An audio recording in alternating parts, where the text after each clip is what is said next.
Hey everyone, this is Jalen Shadow the Hedgehog, and welcome back to another Let's Watch of Death Battle. Today's episode is Mewtwo Enters Death Battle. Pretty boring title, but you know, whatever. And look at me, now I'm upside down. Ha ha ha. No, I'm not. Alright. So, what do I expect? Well, I expect them to tell me just how much of Mewtwo's backstory they're doing. I know they're doing the first movie, but how much? How much more? If there's more. Um, yeah, I don't really know. I'm really excited for this fight. I am rooting for Mewtwo, and I do think he'll win. I will explain why in my prediction video, though. Um, so yeah, and you're probably wondering, wait, this isn't your basement. Where the heck are you? I'm in my family room. Um, yeah, things are gonna be a little different this summer. Since it's summer.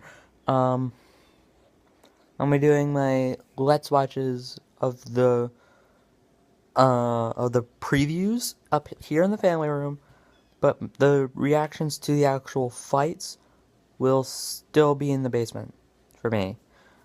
Um, so there you go. Um, I guess there's no point in delaying it now. Let's get started.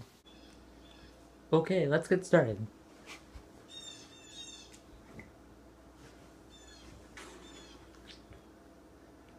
Years ago, a brilliant scientist named Dr. Fuji was working to create a brand new life form which would change the world. That's great and all, but he had something else in mind. Fuji Oh yeah, his daughter. would help him discover a way to resurrect the person he cherished most, his deceased daughter, Amber.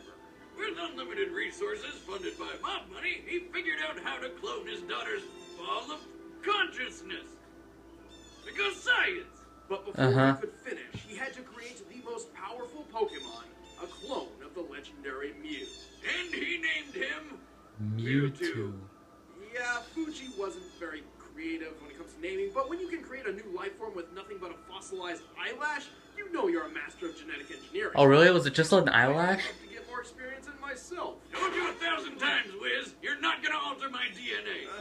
What are you talking about? I would never do that. Always watching, Wiz. Always. Growing up in a test Anyway. companions were Fuji's other test subjects, including Amber herself, through some sort of psychic link. Amber taught Mewtwo about the sun, the moon, tears, and, you know, life stuff. Oh, and also death when she died for good right in front of him. Aww. This may be too mentally traumatic for the still infant Mewtwo. Dr. Fuji's team erased all memory of her. Unfortunately, this left Mewtwo with a feeling of loss and confusion, and no memories to explain why. With nothing else to do, Mewtwo decided to take out all his aggression on all of humanity. Then Yep. he turned some stupid kid into stone, a bunch of Pokemon cried, and Mewtwo figured out humans aren't so bad after all. Mewtwo is one of the most powerful psychic-type Pokemon, defeating its foes with the power of its mind. Alright, wait a minute. You keep calling him it. Is Mewtwo a guy or a girl? Well, neither. Technically, it's genderless. Oh. How does it bang? It doesn't. Bummer. Well, I guess I gotta go bang one out in its honor. What? Boomstick, where are you going? Tell your mom I'm coming over. You like me when I call ahead? God damn it! Come back next week for Shadow. I gotta go stop this son of a bitch.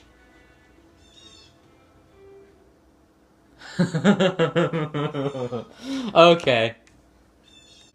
You know, I actually did not think that they would bring up Amber. Interesting. I didn't figure about that until Mewtwo was announced. I thought they were just trying to, hey, I thought they were just like, hey, let's create a new Pokemon. And everyone's like, okay, let's do it. And then they did it, and it was a huge success. And then Mewtwo kind of went crazy, and then blew up the lab and got found by Giovanni and all that crap. I didn't think they were gonna bring up Amber, but okay, that's cool. I guess doesn't really matter that much, but well, whatever. So yeah, that was fun. It seems like his whole backstory was really just based on the first movie.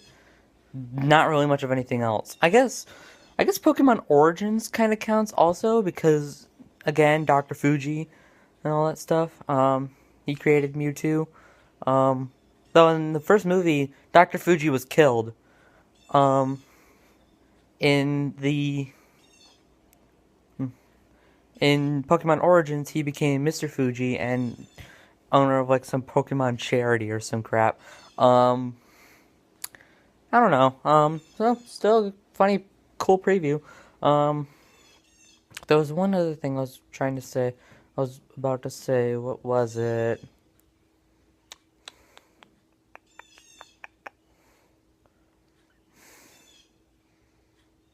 Oh, yes. Okay. They said that Mewtwo realized that humanity wasn't all that bad.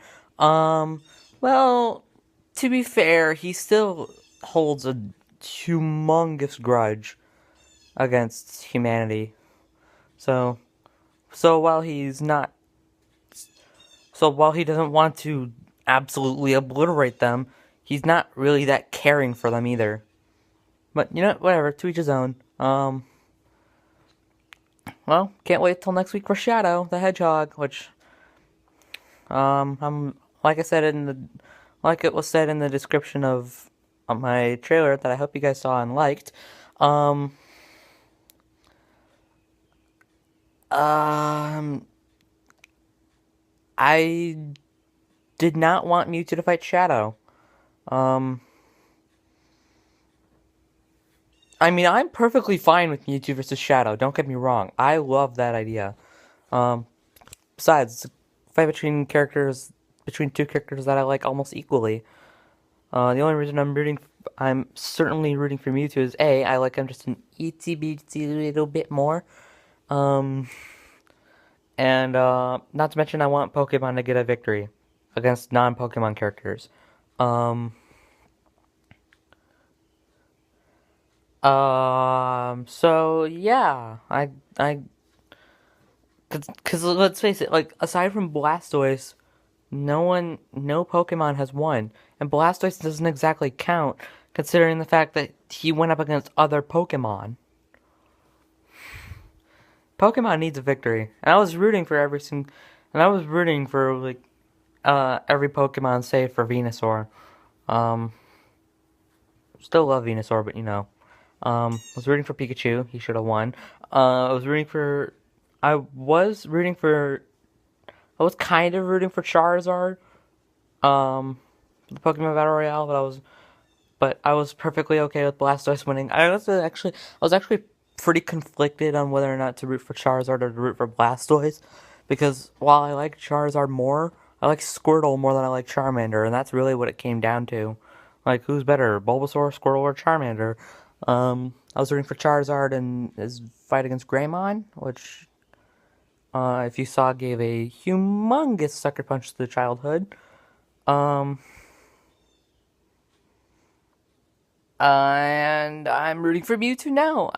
Hope he wins. I think he will win. Um, especially since this is like,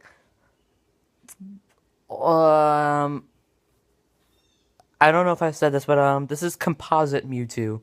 Basically, anything a Mewtwo has done, not just Mewtwo in the first movie or the one with Genesect, or the one in Origins, or the one in the games, or the one in the manga, doesn't matter. No matter what Mewtwo it is, if that Mewtwo has accomplished something amazing or anything at all, it's counted for this Mewtwo. They're basically taking every Mewtwo and throwing it into one. Because basically anything one Mewtwo could do, the other incarnations of Mewtwo could technically still do. Because they're the same Pokemon. Um,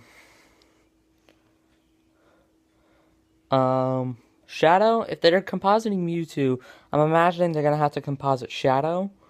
I didn't account for this, but I'm imagining they're gonna have to composite Shadow, which means Archie Sonic Shadow. I don't think they're gonna include Archie Sonic Shadow.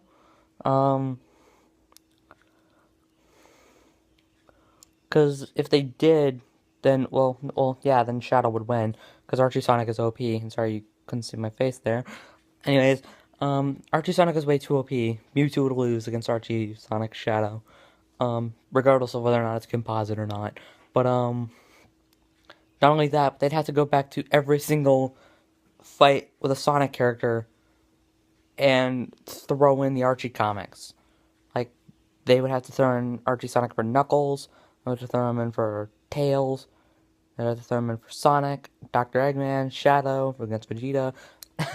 In fact, before Goku versus Superman 2, and actually, heck, before even Beast versus Goliath, someone on the Screw Attack forums was like, "Oh man, what if they redid Shadow versus Vegeta, threw in Archie Sonic for Shadow and took away DBZ's only win?"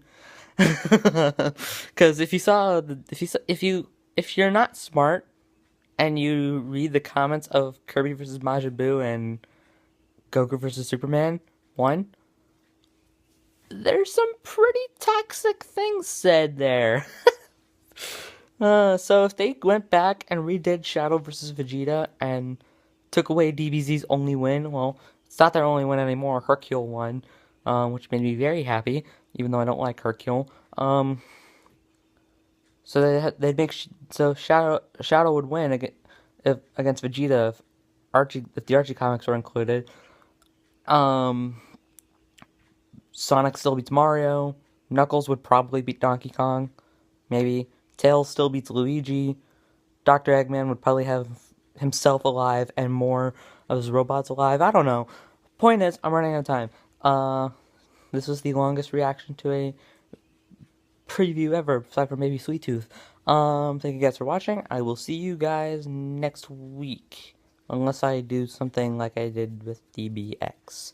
Which I hope you guys saw that too and really enjoyed it. Bye.